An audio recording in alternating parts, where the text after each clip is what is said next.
L'assegurança és un mecanisme que ens permet recollir recursos d'una comunitat, d'un grup humà, i els posem al servei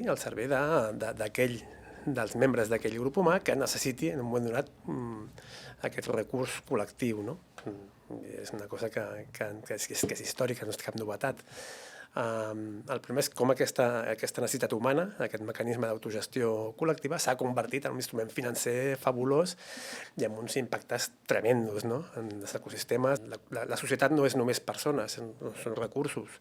Si ens alienen o si ens alienem, no, de la gestió d'aquests recursos, d'entendre com funcionen, ens convertim en consumidores acrítiques i que l'únic que ens queda és la pataleta, perquè al final el contracte que hem signat ens diu això, no? Per tant, una de les funcions d'una assegurança o d'una distribució d'assegurances èticament orientada té a veure també amb la pedagogia, amb la transparència. Necessitem que la gent que s'assegura, que la gent que signa un contracte d'assegurança entengui què és el que està signant.